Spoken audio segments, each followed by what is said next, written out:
Suratut Takathur, ang paligsahan hinggil sa makamundong bagay. Assalamualaikum warahmatullahi ta'ala wabarakatuh. Sa mga pong kapayapaan, ang biyaya at ang awa ng Allah subhanahu wa ta'ala. Ako po si Paul Pili Ahmad Israfil, ang inyong tagapagbasa ng banal na Quranul Karim sa wikang Arabic, ay sinalin po sa wikang Filipino ni na Dr. Abul Khair Tarason, Ustadz Badi Zaman Saljawad Muhammad M. Rodriguez, na sinuri po ni Dr. Muhammad Nader Ibil mula sa ang aklat ng mga kapaliwanagan ng Al-Quran Al-Karim sa madali nitong pagkaunawa na nailimbag ng ICDO sa Jeddah Kingdom of Saudi Arabia. أعوذ بالله من الشيطان الرجيم. Ako'y nagpapakumpop sa Allah subhanahu wa ta'ala laban sa satanas na sinpa. Ang banal na Quran po, ito po ay ang mga salita ng Allah subhanahu wa ta'ala, ang nag-iisa, bukod-tangi at tunay na Diyos na naglikha sa lahat. At sinabi niya po sa Surat Takathur,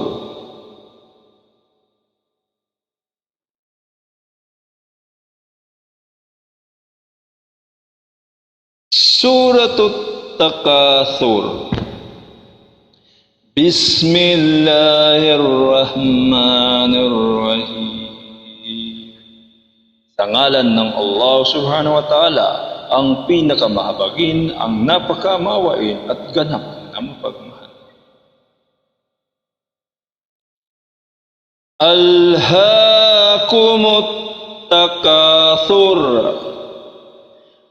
Nalin lang kayo sa pagsunod sa Allah subhanahu wa ta'ala ng inyong pagmamayabang sa pamamagitan ng pagpaparami ng kayamanan at mga anak.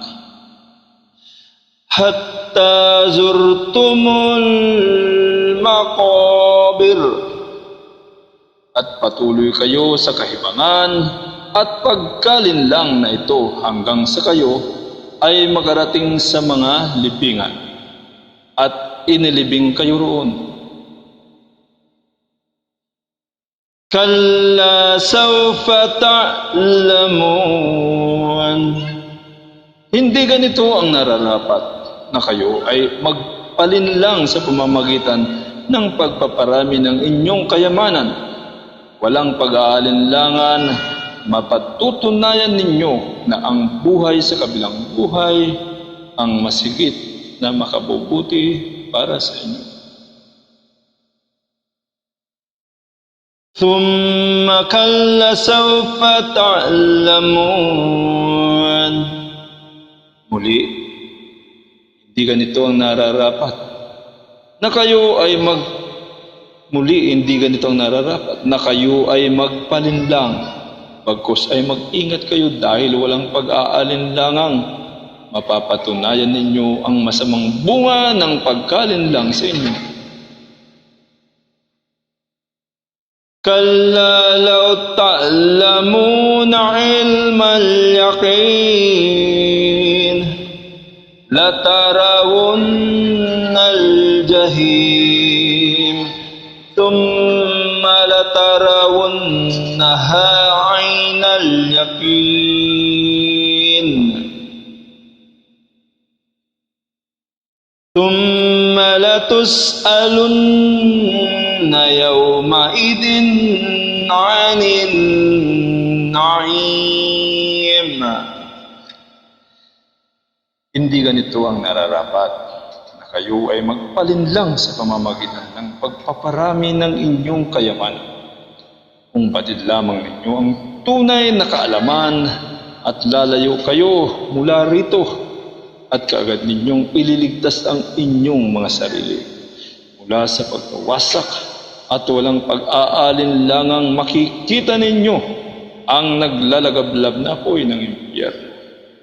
At muli, walang pag-aalinlangan na ito ay katiyakang makikita ninyo. Pagkatapos, katiyakang tatanungin kayo sa araw ng muling pagkabuhay sa lahat ng uri ng mga biyaya na pinagkaloob sa inyo.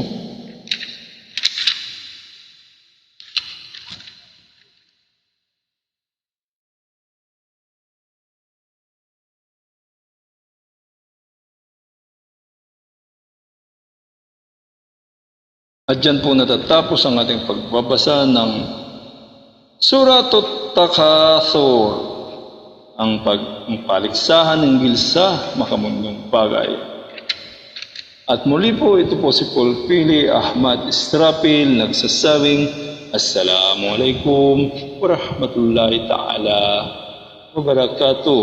Sa inyong kapayapaan, ang biyaya at ang awa ng Allah subhanahu wa ta'ala. Kabayan.